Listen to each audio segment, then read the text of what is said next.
Hello साथियों, कैसे हैं आप सभी लोग। आई होप दशहरा बीत गया है। अब आपके पास 2 महीने 3 दिन है अप्रॉक्स। तो 2 महीने 3 दिन मत मान के चलिए। LTGIC की जो रसायन विज्ञान की क्लास है वो यहाँ पे चल रही है। मान के चलिए आपके पास 2 महीने बचते हैं, ठीक है। तो 2 महीनों में आज जो हमारा दिन है वो है, हम GOC कर रहे थे, जनरल ऑर्गेनिक केमिस्ट्री। उसमें हमने इंडक्टिव देखा, रेजोनेंस देखा, उसके एप्लीकेशंस देखे। अब जो क्लास है वो रेजोनेंस का अगला एप्लीकेशन है, दैट इज एरोमेटिसिटी। इसमें क्या पढ़ने वाले हैं इस वीडियो में? इस वीडियो में हम अपने LT के भाइयों, आपके 2 क्वेश्चन इस वीडियो में डन होंगे। और प्रवक्ता के लिए भी ये वीडियो है, प्रवक्ता वाले साथी भी इस क्वेश्चन को देखेंगे। तो एरोमेटिसिटी में हम देखेंगे आज कि क्या है एंटी एरोमेटिक, क्या है एरोमेटिक, क्या है नॉन एरोमेटिक। रिंग 3 से लेके 10 तक पूरी इस क्लास में। और क्वाजी एरोमेटिक कंपाउंड्स क्या है। और तीसरा पार्ट होगा इस वीडियो का, वो होगा एप्लीकेशन ऑफ रिएक्शन मैकेनिज्म, जो एरोमेटिसिटी का एप्लीकेशन है किसमें, रिएक्शंस में। जिसमें हम rate of protonation, rate of solvolysis, rate of deprotonation की बात करेंगे, रेट ऑफ हाइड्राइड डोनर की बात करेंगे, रेट ऑफ प्रेसिपिटेशन की बात करेंगे। ये 4 तरीके के क्वेश्चंस बहुत फ्रिक्वेंटली बनते हैं यहाँ से, ठीक है। तो अब जब भी एरोमेटिसिटी की बात करते हो, अब ध्यान से देखो, 2 क्वेश्चन यहाँ से डन है। LT वालों के लिए तो बिल्कुल ही 100% डन है। प्रवक्ता वाले साथियों के लिए भी ये बहुत हेल्पफुल होगा। अब आसानी से हौले हौले धीरे धीरे करते रहिए, जादू नहीं होगा। एक एक टॉपिक ऐसे ही धीरे धीरे कवर करते रहिए तो आपके एक एक दो दो क्वेश्चन होते जाते हैं। एरोमेटिसिटी की बात कहाँ करते हो, साइक्लिक कंपाउंड में बात करते हो। ऐसे साइक्लिक कंपाउंड जिसमें क्या हो, जो नॉर्मली या तो एक्स्ट्रा स्टेबल हो या एक्स्ट्रा डी स्टेबल हो। ऐसे कुछ साइक्लिक कंपाउंड जिनमें एक्स्ट्रा स्टेबिलिटी होती है, और वो एक्स्ट्रा स्टेबिलिटी किसकी वजह से होती है, उनमें एरोमेटिसिटी की वजह से होती है। अगर वो कंपाउंड एरोमेटिक है तो वो कुछ एक्स्ट्रा स्टेबल होता है। और एरोमेटिक होने की कंडीशन क्या होनी चाहिए, कंपाउंड साइक्लिक होना चाहिए, कंपाउंड प्लेनर होना चाहिए। ये 3 कंडीशन। इसमें मेंस में कुछ क्वेश्चन नहीं बनेगा, प्री में क्वेश्चन इस तरीके के आएंगे। प्लेनर होना चाहिए मतलब every atom should be hybridized sp2 और sp। जितने भी एटम होंगे साइकिल में सबकी हाइब्रिडेशन या तो sp2 होना चाहिए या तो sp होना चाहिए। और वो 4n+2 पाई इलेक्ट्रॉन्स रूल को फॉलो करना चाहिए। यहाँ n क्या हो सकता है, 0, 1, 2, 3, 4 एंड सो ऑन। मतलब कोई कंपाउंड साइक्लिक है, एक्स्ट्रा स्टेबल कब होगा, जब वो एरोमेटिक होगा। एरोमेटिक कब होगा, साइक्लिक होने के साथ साथ वो प्लेनर भी हो, और प्लेनर होने के साथ साथ वो 4n+2 पाई इलेक्ट्रॉन को भी कंटेन करता हो। 4n+2 पाई इलेक्ट्रॉन मतलब n अगर 0 रखोगे तो 2 पाई इलेक्ट्रॉन, n1 रखोगे तो 6 पाई इलेक्ट्रॉन, 2 रखोगे तो 10 पाई इलेक्ट्रॉन्स, कुछ ऐसे पाई इलेक्ट्रॉन्स उसमें होंगे। और वो पाई इलेक्ट्रॉन्स कौन से पाई इलेक्ट्रॉन्स की बात कर रहा है, वो उन पाई इलेक्ट्रॉन्स की बात कर रहा है। ध्यान से सुनिए, वो पाई इलेक्ट्रॉन्स किस पाई इलेक्ट्रॉन की बात कर रहा है, ऐसे इलेक्ट्रॉन्स जो पाई बॉन्ड में हो। कंपाउंड में पाई बॉन्ड होगा ना, साइक्लिक कंपाउंड में पाई बॉन्ड में हो, प्लस डीलोकलाइज्ड लोन पेयर। ये कहां से आएंगे, ये आएंगे अगर उस कंपाउंड में रेजोनेंस हो रहा है, साइक्लिक रेजोनेंस हो रहा है, तो डीलोकलाइज्ड लोन पेयर जो रेजोनेंस में पार्टिसिपेट कर रहे होंगे उनको भी काउंट करना है। तो ये एरोमेटिसिटी की, ये कंपाउंड इसलिए पहले से लिखे हैं क्योंकि समय बच जाता है भाई, समय टाइम बच जाता है। मुझे कंपाउंड बनाने में टाइम लगेगा तो तुरंत तुरंत कर दो तो समय बच जाता है, ठीक। तो अब कुछ कंपाउंड एक्स्ट्रा डिस्टेबल भी होते हैं। ऐसे कंपाउंड को क्या बोला, एरोमेटिक। जो एक्स्ट्रा स्टेबल होते हैं, जो एक्स्ट्रा डिस्टेबल होते हैं उनको बोलते हैं एंटी एरोमेटिक। ये सब आपको आता है, इसीलिए 2 मिनट में ले लेता हूँ। मैं एप्लीकेशन और क्वेश्चन कराऊंगा। एंटी एरोमेटिक जो 4n पाई इलेक्ट्रॉन को फॉलो करे, 4n पाई इलेक्ट्रॉन। इसमें भी वही कंडीशन है, कंपाउंड साइक्लिक होना चाहिए, साइक्लिक होने के साथ कंपाउंड प्लेनर होना चाहिए, सारे एटम्स की हाइब्रिडाइजेशन क्या होनी चाहिए, sp sp2। कंडीशंस वही है, बस पाई इलेक्ट्रॉन्स का संख्या बदल जाएगा, 4n पाई इलेक्ट्रॉन्स। और n यहाँ 1 से लेके 2, 3, 4 एंड सो ऑन। मतलब 4 pi electron, 8 pi electron, 12 pi electron ऐसे हो रहा है। तो वो कैसा है, वो है एंटी एरोमेटिक। और एंटी एरोमेटिक कंपाउंड एक्स्ट्रा डिस्टेबल होते हैं। देखो पढ़ाने को इसमें बहुत कुछ है, एमओटी का इन्वॉल्वमेंट करके आपको बताया कि कैसे साइक्लिक कंपाउंड्स असाइक्लिक से ज्यादा स्टेबल होता है अगर एरोमेटिक है तो, और वही अगर एंटी है तो उसका असाइक्लिक पार्ट जो है साइक्लिक से लेस स्टेबल होगा, ठीक है। सॉरी उल्टा बोल गया। एरोमेटिक का साइक्लिक पार्ट असाइक्लिक से ज्यादा स्टेबल होता है, और एंटी एरोमेटिक का असाइक्लिक पार्ट उसके साइक्लिक से ज्यादा स्टेबल होता है, ठीक। एमओटी की इन्वॉल्वमेंट नहीं कर रहा मैं, सिंपल जो क्वेश्चन आता है एग्जाम में उसको देखो। ठीक, तो ये हो गया आपका। अब हमारा एंटी एरोमेटिक और एरोमेटिक की बात हो गई। एक होता है नॉन एरोमेटिक, वो समय के साथ क्वेश्चन से ही आप समझ जाओगे।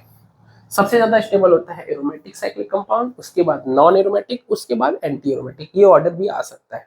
स्टेबिलिटी ऑर्डर सबसे ज्यादा कौन कंपाउंड स्टेबल होता है? Aromatic, then non aromatic, then anti aromatic. ठीक है, एक क्वेश्चन तो यही बन जाता है। ठीक, अब हम रिंग 3 से लेके सारे कंपाउंड्स में देखेंगे कौन एरोमेटिक कौन एंटी एरोमेटिक। आराम से चलो। तो ये डिफिनीशन आई होप आपने लिख लिया होगा, तो मैं इसे रफ करूंगा, भीड़ भाड़ कम करूंगा। ठीक,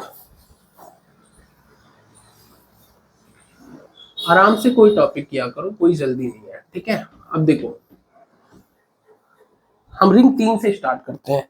ये कंपाउंड है, यहां से स्टार्ट करो। ये देखो आप, ये दिख रहा होगा डबल बॉन्ड प्लस चार्ज। इस सारे centre doubly bonded carbon sp2 होते हैं। ये भी sp2, ये भी sp2। दिमाग में सेट कर लो, प्लस चार्ज आया तो ये भी sp2 है। सारा सेंटर sp2 है, तो ये प्लेनर कंपाउंड है। इसमें प्लस चार्ज है, यहाँ पे डबल बॉन्ड यहाँ है, रेजोनेंस की कंडीशन बन रही है, ये डीलोकलाइज्ड होगा। तो पाई इलेक्ट्रॉन्स कितने हैं? दो ही है, दो ही पाई इलेक्ट्रॉन है। जब दो पाई इलेक्ट्रॉन वाला केस रहे, सारा साइक्लिक है, सारा sp2 है, तो ये कैसा बन जाएगा? एरोमेटिक, क्योंकि ये 4n+2 पाई को फॉलो कर रहा है, हकल रूल को फॉलो कर रहा है, ये एरोमेटिक बन गया। सेम चीज यहाँ पे, ये रेजोनेंस में जा रहा है क्योंकि माइनस सिंगल डबल रेजोनेंस पढ़ाया है। अगर ये जा रहा है तो पाई इलेक्ट्रॉन्स कितने हुए? दो ये रिंग में है और दो यहाँ से आ रहे हैं, तो टोटल 4 पाई इलेक्ट्रॉन। अब जब भी 4 पाई इलेक्ट्रॉन सारे, ये कार्बन ये सेंटर भी sp2 है, इस लोन पेयर को हाइब्रिडेशन में काउंट नहीं करना है, क्योंकि ये डीलोकलाइज्ड हो रहा है। ठीक है, डीलोकलाइज्ड लोन पेयर कभी हाइब्रिडेशन का हिस्सा नहीं बनते। तो ये कैसा बन जाएगा? Anti aromatic. यही आएगा एल्टी के लिए। तो ये बेसिक बेसिक चीज आएगी। यहाँ ऑक्सीजन है, ऑक्सीजन पे लोन पेयर होता है, एक लोन पेयर आपका रेजोनेंस में उतरेगा क्योंकि डबल बॉन्ड के साथ कंजुगेशन मिल रहा है। सेम केस है, 4 पाई इलेक्ट्रॉन। 4 पाई इलेक्ट्रॉन का मतलब एंटी एरोमेटिक। बेसिकली ये प्रैक्टिस ही इंपॉर्टेंट है यार। डिफिनीशन आपको ठीक है, एक बार देख लोगे डिफिनीशन आपको समझ आ जाएगी। Practice practice. यहाँ नाइट्रोजन नाइट्रोजन नाइट्रोजन के पास एक लोन पेयर होता है, वो भी उतरेगा यहाँ पे। क्यों उतरेगा? क्योंकि यहाँ पे देखो कंजुगेशन डबल बॉन्ड मिल रहा है, तो ये भी anti aromatic. 4 pi electron anti aromatic.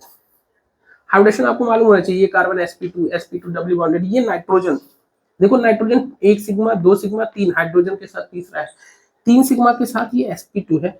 ये लोन पेयर हाइब्रिडेशन में काउंट मत करना, क्योंकि ये डीलोकलाइज्ड हो रहा है।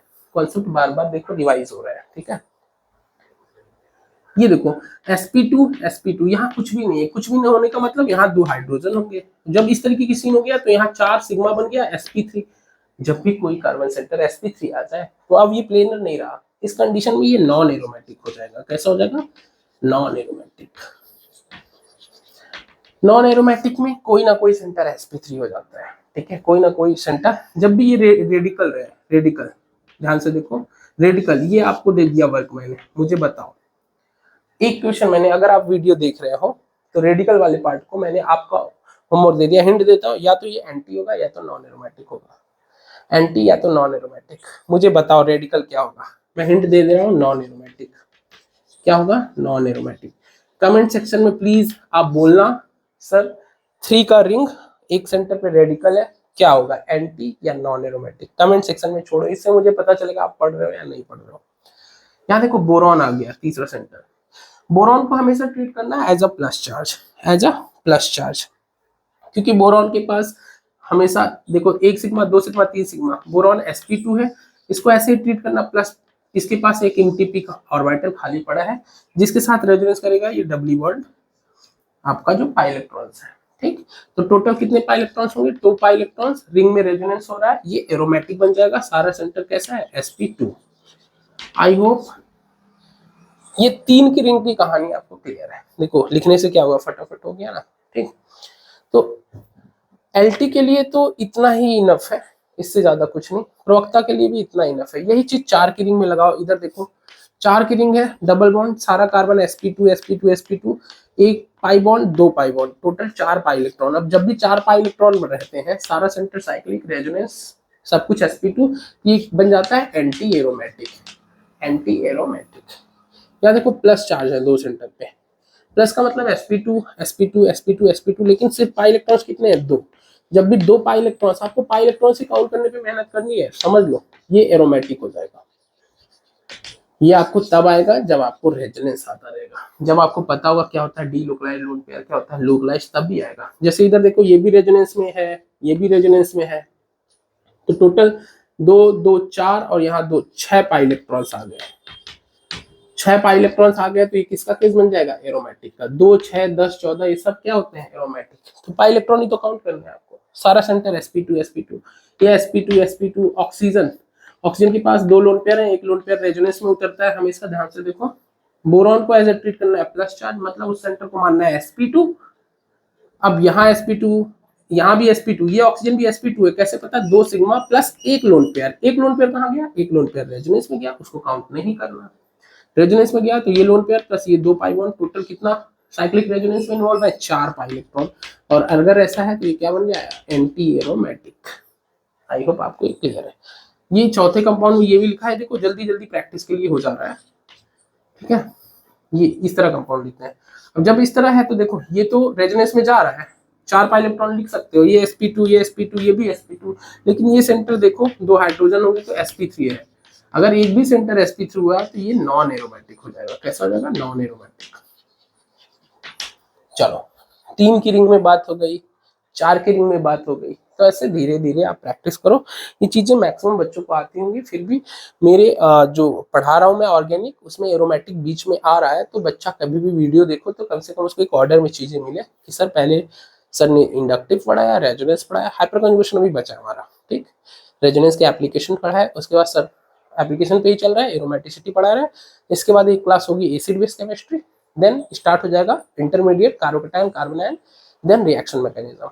यही पैटर्न होता है पढ़ने का, बहुत कुछ नहीं है आपके सिलेबस में। रिएक्शन मैकेनिज्म मुश्किल से 5-6 क्लास की ही कहानी है, उससे ज्यादा नहीं। वो खत्म हुआ तुरंत आपका नेम रिएक्शन चल जाएगा, नेम रिएक्शन ऑर्गेनिक पार्ट खत्म, कार्बोहाइड्रेट पॉलीमर ऑर्गेनिक खत्म।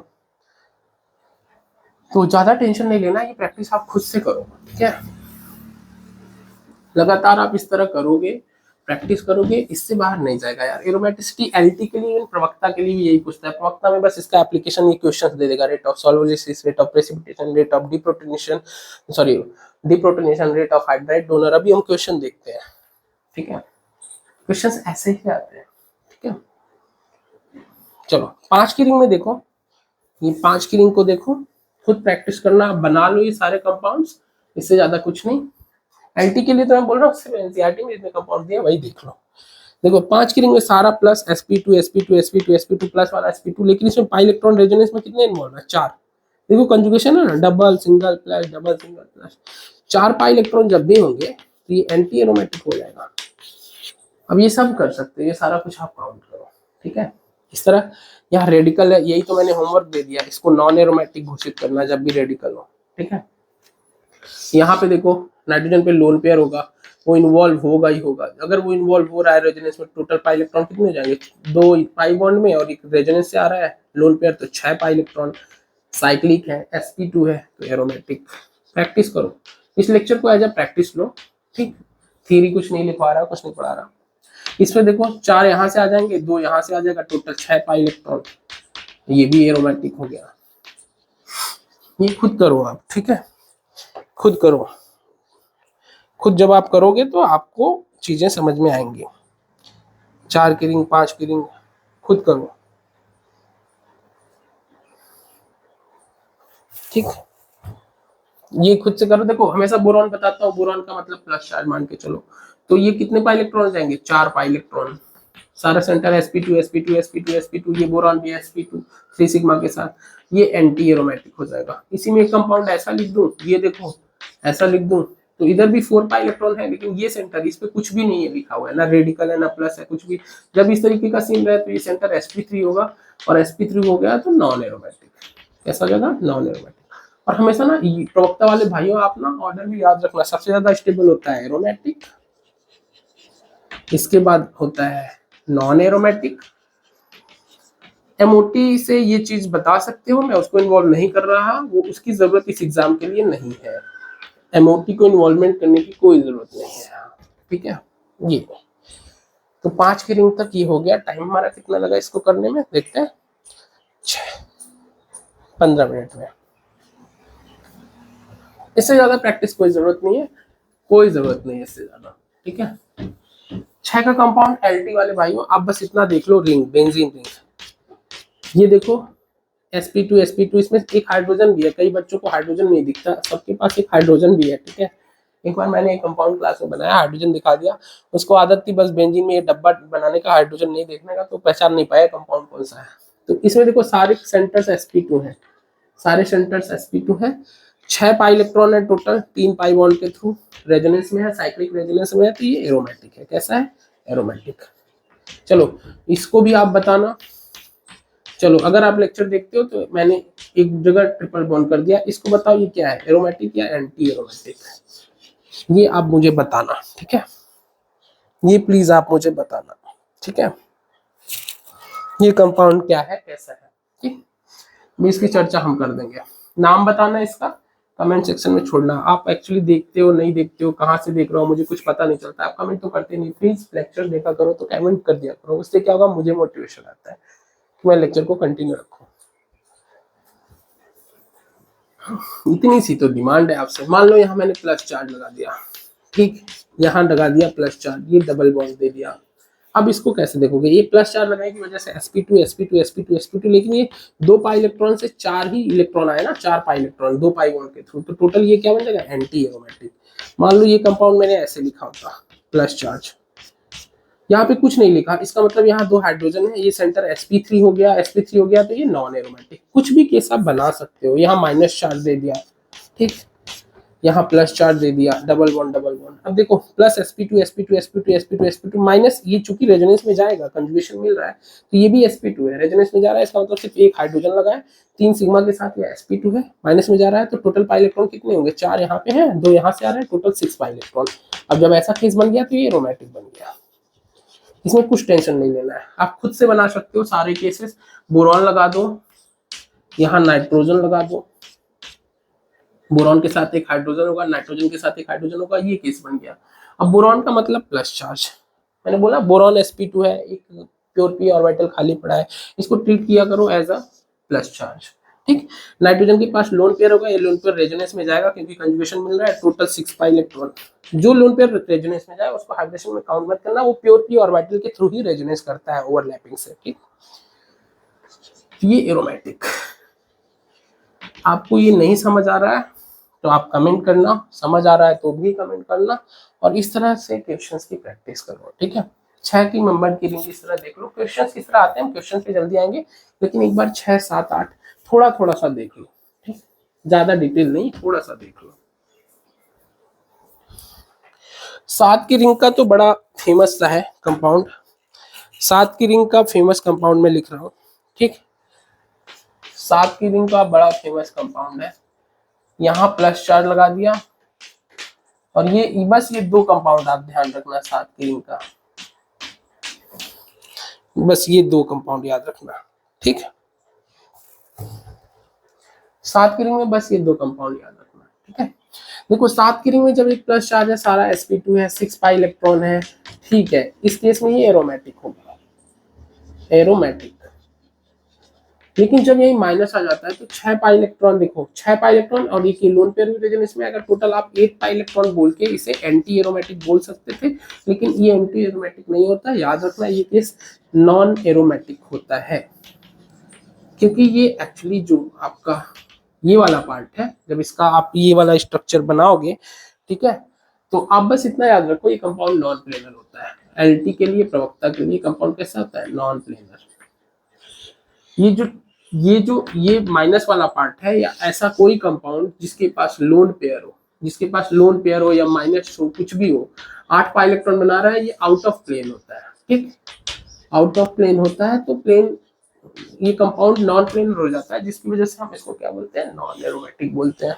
तो 7 के केस में बस इतना याद रखो, इतना ही बहुत है, ठीक है। देखो ये ना, अगर ऐसा पूछता है, यहाँ Cl लगा देता है और यहाँ पे SbCl5 लिख देता है, SbCl5 ना, ये कंपाउंड ऐसे हैं जो हैलाइड एक्सेप्टर की तरह काम करते हैं। ये रिएक्शन मैकेनिज्म में इस तरीके के क्वेश्चन आएंगे, इसके हैलाइड एक्सेप्टर वो ये Cl ले जाएगा, SbCl6 माइनस बनाता है, बड़ा स्टेबल है, और इसको खुद क्या बना के छोड़ जाएगा, ऐसे कंपाउंड में बना के छोड़ जाएगा, और ये स्टेबल है क्योंकि ये एरोमेटिक है, 7 की रिंग वाला क्वेश्चन ये स्टेबल है क्योंकि ये एरोमेटिक है। अब ये देखो एलटी में नहीं आएगा, मैं ये कह रहा हूँ ये प्रवक्ता में इस तरीके के 7 के रिंग, 8 के रिंग, 9, 10 ये सारा प्रवक्ता में आएगा, ये कहीं पे भी एलटी में आने वाला नहीं है। ठीक, ऑक्टा टेट्राइन 8 का रिंग का एक कंपाउंड याद रखना, जब 8 का रिंग आए, जब भी 8 का रिंग आए, देख लो टाइम कम है तो हम इसको यहीं पे कर लेते हैं। 8 का रिंग बनाना जैसे ये डबल बॉन्ड दे देना अल्टीमेट।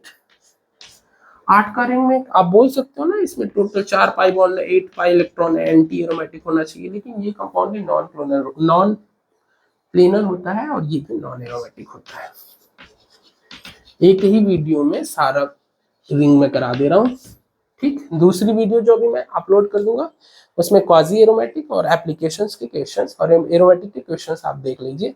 एक रिंग में जरा ये देख लीजिए कैसे निकालते हैं aromatic, non aromatic, anti aromatic. ठीक, इससे ज्यादा कुछ नहीं आने वाला है, इससे ज्यादा कुछ भी नहीं आने वाला है। ये इसलिए भी पढ़ना जरूरी है क्योंकि जब आप रिएक्शन मैकेनिज्म पढ़ोगे, जहां SN1 SN2 आता है ना, वहां कभी कभी एरोमेटिक कार्बोकैटायन बनता है जो कि स्टेबल होता है। अभी जब हम कार्बोकैटायन की स्टेबिलिटी पढ़ेंगे तो कार्बोकैटायन की स्टेबिलिटी, इंटरमीडिएट की स्टेबिलिटी भी हम तभी बता पाएंगे जब हमको इंडक्टिव इफेक्ट, जब हमको रेजोनेंस, जब हमको एरोमेटिसिटी का आइडिया होगा तब। आपने कभी भी केमिस्ट्री पढ़ा है नहीं पढ़ा है उससे मतलब नहीं है, इस एग्जाम के लिए जा रहे हो तो आपको ये चीजें देखनी पड़ेंगी, इसमें कोई दो राय नहीं है। ठीक, ये नॉन प्लेनर है, उसको बना के मैं नहीं दिखा रहा आपको कि कैसे नॉन प्लेनर है। ठीक, ये एक्चुअली इस फॉर्म में 8 की रिंग एग्जिस्ट करती है, ये जो आउट ऑफ प्लेन है ये प्लेन में है ही नहीं, ये नॉन प्लेनर कंपाउंड है। तो ये ठीक है, उतना बता दिया वही बहुत है, क्योंकि ये टिक करने वाला, ये प्री में आएगा, ये मेंस में तो मुश्किल है लिखने वाला आने वाला है। ठीक है, इस तरीके के क्वेश्चंस बनते हैं बहुत ज्यादा। चलो 10 की रिंग वाला केस प्रवक्ता में भी नेट वेट में आता है, अच्छा हो तो छोड़ दो, उसकी कोई दिक्कत नहीं है। तो जो चीज नहीं आती है उसको हम नहीं करने वाले हैं, उसको छोड़ दो। ठीक, अब एरोमेट्री की 10 की रिंग का छोड़ दो, उसमें हाइड्राइड हाइड्राइड रिपल्सन आएगा, फिर वैसे लोन पेयर चीजें तो कवर की जा सकती हैं बट एग्जाम के लिए रिलेवेंट नहीं है तो उसको हम छोड़ देते हैं, उसको हम कोई टेंशन नहीं लेते हैं। अब हम बात करते हैं क्वाजी एरोमेटिक कंपाउंड्स की। ठीक है, quasi aromatic compounds, quasi aromatic compounds. Video अगर 30 मिनट की हो गई होगी तो हम इसको सेकंड पार्ट में कर लेते हैं, जो कि मैं तुरंत बना दे रहा हूँ, तुरंत अपलोड कर दूंगा। क्वाजी एरोमेटिक और वो जो एप्लीकेशन कॉर्नर में 4 लिखे हैं वो तुरंत हो जाएगा। ठीक है, देखता हूँ टाइम कितना हो गया। चलो क्वाजी एरोमेटिक कर लो, अभी 20 मिनट की वीडियो हुई है। क्वाजी एरोमेटिक कंपाउंड्स कुछ ऐसे कंपाउंड्स होते हैं जहां पे दो रिंग, ध्यान से सुनना, आप देसी भाषा में ऐसे समझो, दो रिंग होंगे, चाहे वो 2 की हो, 4 की हो, 3 की हो, 5 की हो, डबली बॉन्डेड के थ्रू जुड़े होते हैं, डबली बॉन्डेड के थ्रू जुड़े होते हैं, दो रिंग डबली बॉन्डेड के थ्रू जुड़े होते हैं। लेकिन ये जो डबली बॉन्डेड है, ध्यान से सुनना, क्वाजी एरोमेटिक कंपाउंड्स में डबल बॉन्ड होने की वजह से, अब जहां पे डबल बॉन्ड हो गया वहां पे बॉन्ड रोटेट नहीं हो सकता। इस बॉन्ड को रोटेट करने के लिए तुम्हें, चूंकि बॉन्ड लॉक हो गया, सिग्मा भी बन गया, पाई भी बन गया, तो ये लॉक हो गया, इसको रोटेट नहीं कर सकते। इसको रोटेट करने के लिए बहुत हाई एनर्जी चाहिए। लेकिन डबली बॉन्डेड अगर वो क्वाजी एरोमेटिक है, अभी हम इसकी चर्चा करते हैं कि क्वाजी एरोमेटिक होता क्या है। अगर दो रिंग डबली बॉन्डेड के थ्रू जुड़ी हुई है, फॉर एग्जाम्पल आपने ये ले लिया, ये कंपाउंड ले लिया, डबल बॉन्ड, यहाँ डबल बॉन्ड बना दिया, आपने ये कंपाउंड ले लिया। ठीक, यहाँ पे दो रिंग, यहाँ दो रिंग, एक 3 की है, एक 5 की है, डबली बॉन्डेड के थ्रू जुड़ी हुई है। अब चूंकि डबल बॉन्ड है तो बॉन्ड लॉक्ड है, लेकिन इस, ध्यान से सुनिए, इस डबल बॉन्ड को रोटेट करना बहुत आसान है। मतलब इसकी जो रोटेशन बैरियर है, रोटेशन बैरियर एनर्जी, वो रोटेशन बैरियर एनर्जी बहुत लो है। लो मतलब कम एनर्जी देके ये बॉन्ड रोटेट किया जा सकता है। What does it mean? दूसरा चीज, क्वाजी एरोमेटिक कंपाउंड्स अगर ये होगा तो इसकी रोटेशन करने की टेंडेंसी होगी, इसका डायपोल मूवमेंट ज्यादा होगा, डायपोल मूवमेंट भी कैसा होगा, ज्यादा, हाई डायपोल मूवमेंट। तीसरी चीज, इसकी सॉल्युबिलिटी ज्यादा होगी इन वाटर, इसकी घुलनशीलता ज्यादा होगी, सॉल्युबिलिटी भी क्या होगी, हाई होगी। ये तीन टर्म को समझना जरा, इस क्वाजी एरोमेटिक कंपाउंड को समझना। देखो यहाँ पे एक्चुअली डबल बॉन्ड के फॉर्म में रहेगा नहीं, क्यों नहीं रहेगा, क्योंकि वो टूटेगा, वो आयनाइजेशन फॉर्म में रहेगा। एक को आप प्लस देना और एक को क्या देना, माइनस। ये आप पे डिपेंड करेगा किधर प्लस दे रहा हो किधर माइनस दे रहा हो। ये आप तभी लगा पाओगे जब आपको एरोमेटिसिटी आती होगी। ऐसा इसलिए बोल रहा हूँ डबल बॉन्ड क्यों टूटेगा, क्योंकि अगर इस पे प्लस आ गया तो ऊपर वाली रिंग देखो, ध्यान से देखो, प्लस ये सारा sp2 है, 2 पाई इलेक्ट्रॉन हो गया, और ये ऊपर वाली रिंग क्या हो गई, एरोमेटिक। नीचे भी देखो ये रेजोनेंस में जाएगा, टोटल 6 पाई इलेक्ट्रॉन बनेगा। ये देखो 4 ये 2 इधर, तो ये भी कैसा बन गया, एरोमेटिक। कहने का मतलब क्या है, कहने का मतलब ये है कि ऐसे साइक्लिक कंपाउंड्स, ठीक, ऐसे साइक्लिक कंपाउंड्स जो पोलर होते हैं, ये कंपाउंड पोलर हो गया ना, प्लस और माइनस। पोलर क्यों हुआ, क्योंकि इसमें दोनों तरफ कैसा सिचुएशन बन रहा था, एरोमेटिक सिचुएशन बन रहा था।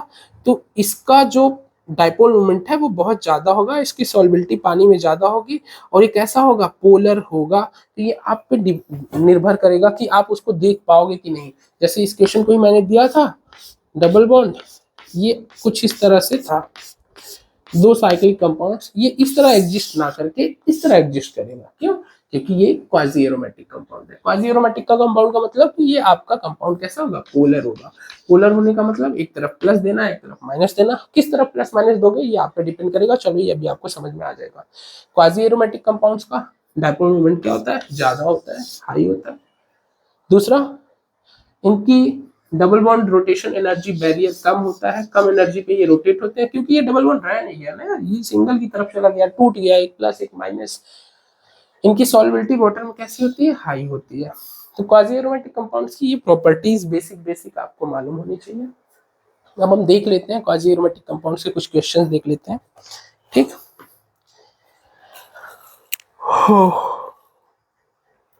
क्वेश्चन ऐसा आएगा, 4 कंपाउंड दे देगा, बोलेगा इसमें हाई डाइपोल मोमेंट किसका है, सबसे ज्यादा डाइपोल मोमेंट किसका है, ठीक है। इस तरीके के क्वेश्चंस आपके सामने आएंगे। चलो जरा देखते हैं, इसको रफ करते हैं। क्वाजी एरोमेटिक पे इतना डिस्कशन देखो बहुत है, क्वेश्चंस आते जितने लेवल के यार उतनी ही बात करो, पढ़ाने को बहुत कुछ है, लेकिन ठीक है कोई जरूरत नहीं है। सपोज हमने एक सिंगल कंपाउंड लिखा, ये 3 की रिंग लिखी, 3 की रिंग, ये अनस्टेबल है। अनस्टेबल क्यों है, क्योंकि इसमें एंगल स्ट्रेन है 60 डिग्री, एंगल स्ट्रेन बेयर स्ट्रेन आपने पढ़ा है। एंगल स्ट्रेन की वजह से ये रिंग कैसी है, अनस्टेबल है। ये रिंग कैसी है, अनस्टेबल। अगर मैंने बोला ये है, ये देखो इधर हम प्लस चार्ज दे दें, ये भी ये कैसा है, देखो इधर एंड डबल बॉन्ड दे दिया, सारा सिंपल छोड़ दो यार। तो ये एच एच है, तो ये sp3 है। sp3 होने से ये भी कैसा है, नॉन एरोमेटिक है, नॉन एरोमेटिक है। ये भी कैसा है, अनस्टेबल है। लेकिन अगर हमने यहाँ पे दे दिया किसी डबल बॉन्ड, यहाँ ओ लगा दिया, इस तरीके का सिस्टम आपको देखने को एल्टी में मिल सकता है या प्रवक्ता में। अब ये देखो स्टेबल है, रिंग पे जब ऑक्सीजन, ये स्टेबल है। ऐसा क्यों हुआ कि ये स्टेबल क्यों है, ठीक, ये स्टेबल क्यों है, ये ज्यादा स्टेबल है। रीजन वही है क्योंकि ये एक तरीके से क्वाजी सिस्टम में चला गया। क्वाजी सिस्टम का मतलब क्या है, अब यहाँ देखो 2 रिंग नहीं है, लेकिन यहाँ ऑक्साइड है, रिंग पे ऑक्साइड की बात इस तरह, इसलिए ये केस मैं दिखा रहा हूँ कि ये डबल बॉन्ड एक्चुअली कुछ इस तरह रहेगा, यहाँ माइनस चार्ज यहाँ प्लस चार्ज। क्यों, क्योंकि यहाँ रिंग पे प्लस आने की वजह से ये एरोमेटिक बन गया ना। तो कभी कभी हम बोलते हैं ना, कभी कभी चार्ज लाना कंपाउंड में अनस्टेबल होने का रीजन बनता है, लेकिन क्वाजी एरोमेटिक में देखो चार्ज ला के हम उसको थोड़ा स्टेबिलिटी समझाने की कोशिश कर रहे हैं। इसका मतलब रिंग पे प्लस आ रहा है तो ये एरोमेटिक बन रहा है, नीचे वाला सेशन एरोमेटिक बनने की वजह से ठीक है एग्जिस्ट करेगा, स्टेबल होगा। तो एक तरीके से ये बॉन्ड जो है ना, डबल बॉन्ड हो, ये हाईली पोलर है, हाईली पोलर, हाईली पोलर। इसको समझो ऐसे समझते हैं, इसको ऐसे समझते हैं, मान लो सिंपल कीटोन होता है, तो आपको यहाँ पार्शियल प्लस लाते, पार्शियल माइनस, ये सब वही आपका electron displacement, inductive electromeric effect. लेकिन आपने यहाँ अब डबल बॉन्ड ओ रिंग से जोड़ दिया, ठीक, जिसमें एक डबल बॉन्ड है। अब यहाँ पे देखो, यहाँ पूरा ही प्लस माइनस लगा सकते हो। इसका रीजन क्या है, क्योंकि अब नीचे वाला सेक्शन क्या हो गया, एरोमेटिक।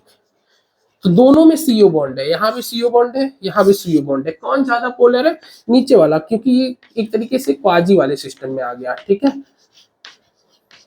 तो ये नीचे वाला सेक्शन नॉर्मल क्वेश्चन पूछे, नॉर्मल एसीटोन बना दे और रिंग इस तरह बना दे, ये वाला सेक्शन बना दे, पूछे कि किसमें CO बॉन्ड ज्यादा पोलर है, तो आप इस तरीके के सिस्टम में बोलना CO बॉन्ड ज्यादा पोलर है। रीजन क्योंकि ये क्वाजी एरोमेटिक सेक्शन में चला गया। तो इस तरीके के क्वेश्चंस बनते हैं, ठीक है।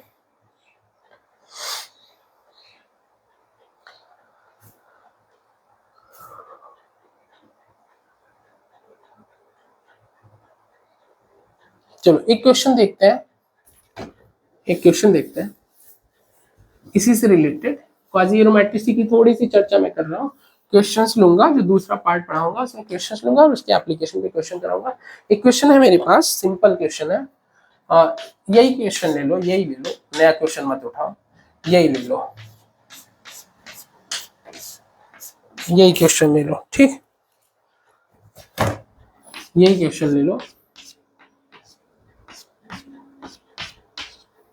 ये कंपाउंड है और सबकी रिएक्शन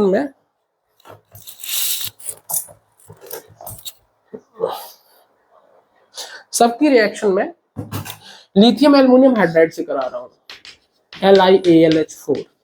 अभी इस रीजन को आप जान जाओगे, ये रिड्यूसिंग रीजेंट है, इसका काम है हाइड्राइड देना, LiAlH4। और हाइड्राइड कहाँ अटैक करता है, ये ना actually lithium aluminium hydride reducing agent है, ये हाइड्राइड डोनर है, H- डोनर। और H- कहाँ अटैक करेगा, जहां पे कार्बन पे क्या हो, प्लस चार्ज, जो इलेक्ट्रोफिलिक सेंटर होगा वहां अटैक करेगा। मुझे बताओ इन तीनों क्वेश्चन में A, B, C तीनों में सबसे ज्यादा रिएक्टिविटी ऑर्डर क्या होगी, लिथियम एल्युमिनियम हाइड्राइड से सबसे ज्यादा कौन रिएक्टिव करेगा, रिएक्टिव होगा। इस क्वेश्चन को वही अप्रोच कर पाएगा जिसको थोड़ा सा क्वाजी एरोमेटिसिटी का आइडिया होगा कि सर तीनों के कार्बन पे C पे plus charge plus charge plus charge आ रहा है, लेकिन हाईली प्लस किस पे आएगा। देखो यहाँ पे अगर ऐसा करो माइनस प्लस, तो ये नीचे वाली रिंग क्या बन रही है, एरोमेटिक बन रही है। यहाँ पे अगर ऐसा करो माइनस और यहाँ प्लस चार्ज, नीचे वाली रिंग 4 पाई इलेक्ट्रॉन के साथ एंटी एरोमेटिक बन रही है। एंटी एरोमेटिक क्या होगी, हाईली अनस्टेबल होगी। यहाँ पे माइनस करो, यहाँ पे प्लस, तो नीचे वाले रिंग आप 4 पाई इलेक्ट्रॉन तो देख रहे हो, लेकिन ये sp3 है ना, ये sp3 कार्बन है, तो ये कैसा हो गया, नॉन एरोमेटिक। तो बताओ हाईली पोलर कौन होगा, ये जो एरोमेटिक बना रहा है हाईली पोलर होगा, तो यहाँ प्लस चार्ज सस्टेन करेगा, डाइपोल मोमेंट बहुत ज्यादा होगा, तो हाइड्राइड H- सबसे ज्यादा अटैक कहाँ करेगा, यहाँ करने वाला है। तो सबसे ज्यादा रिएक्टिविटी किसकी होगी, ए की। देन एंटी की सबसे लास्ट में रखना, क्योंकि नॉन एरोमेटिक एरोमेटिक से ज्यादा स्थायी होते हैं रिंग्स। तो A then C then B. I hope आपको इस तरीके के क्वेश्चन अगर प्रवक्ता में मिलते हैं तो आप अप्रोच कर पाओगे। ये क्वेश्चन बहुत टफ भी बन जाते हैं बच्चों के लिए अगर उन्होंने एरोमेटिसिटी को अच्छे से नहीं पढ़ा है तो ये वीडियो LT के लिए थोड़ा सा ज्यादा हो गया, और लेकिन प्रवक्ता के लिए बहुत बेसिक वीडियो थी, बिल्कुल प्रवक्ता के लिए जरूरी होगा। अगली क्लास में जो हम करने वाले हैं वो हम करने वाले हैं एरोमेटिसिटी का एप्लीकेशन, जिसमें हम सिर्फ और क्वेश्चन करेंगे, rate of solvolysis, rate of precipitation, एक क्वेश्चन यहीं पे करवा दिया, रेट ऑफ न्यूक्लियोफिलिक एडिशन, ठीक, कार्बोनिल कंपाउंड्स में, और यही H- donor, rate of H- donor. और एक पढ़ लेंगे हम रेट ऑफ डीप्रोटोनेशन, जब हम डीप्रोटोनेशन करते हैं तो क्या होता है, कैसे एरोमेटिसिटी रिएक्शन मैकेनिज्म को इन्फ्लुएंस करेगी। तो अगली क्लास में हम, जो कि अभी मैं रिकॉर्ड कर ले रहा हूँ, नेक्स्ट टाइम डाल दूंगा, उसमें बस हम क्या करने वाले हैं, एप्लीकेशंस पढ़ेंगे, एरोमेटिसिटी में किस तरीके के एप्लीकेशंस आते हैं, जो LT के लिए नहीं होगा, जो प्रवक्ता के लिए होगा। प्रवक्ता में इस तरीके के क्वेश्चंस आते हैं। तो आई होप ये आधे घंटे के हमारे डिस्कशन से आपके 2 क्वेश्चन बन जाएंगे LT में, और आपको एक बेसिक अंडरस्टैंडिंग भी मिलेगी क्या होता है लोकलाइज्ड लोन पेयर, क्या होता है डीलोकलाइज्ड लोन पेयर, है ना। देखो मैं बार बार उन्हीं टर्म्स को बोल रहा हूँ यार, बार बार बोल रहा हूँ, resonance, localized lone pair, delocalized lone pair क्या है, हाइब्रिडाइजेशन कैसे निकालते हो, कैसे रेजोनेंस में देखते हो कि पाई इलेक्ट्रॉन्स कितने हैं जो रिंग में घूम रहे हैं, sp2 हाइब्रिडाइजेशन क्या है, sp क्या है, sp3 क्या है। ये चीजें बार बार आ रही हैं, अगर आप रेगुलर चैनल से जुड़े हुए हो तो आपको बहुत मदद मिलने वाली है। थ्योरी लिखने से सिलेक्शन नहीं होगा, कॉन्सेप्ट को अपने थोड़ा सा बनाइए। और मुश्किल से मेरी 10-15 क्लासें अभी तक गई होंगी, लेकिन इस 10-15 क्लासेस में आपको बहुत कुछ सीखने को मिला होगा। तो ऑर्गेनिक ये चल रहा है, कोशिश करूंगा समय निकाल के मैं साइड से इनऑर्गेनिक फिर से कंटिन्यू करूं, और फिजिकल भी कहीं ना कहीं 1-2 वीडियो स्टार्ट करूं, सो दैट बाई अक्टूबर या मिड नवंबर जाते जाते आपके पूरे सिलेबस को एक बार कवर कर लूं, और फिर मैं क्वेश्चन प्रैक्टिस 15 दिन आपके साथ कराऊं। क्वेश्चन प्रैक्टिस मैं तभी करा पाऊंगा जब मेरे पास थोड़ा पढ़ाया रहूंगा, देन क्वेश्चन प्रैक्टिस आपके साथ कराऊं और आपको फाइनल एग्जाम में कुछ मदद मिल सके। तो वीडियो इन्फॉर्मेटिव है, शेयर जरूर करिए, सब्सक्राइब भी करिए। Thank you so much.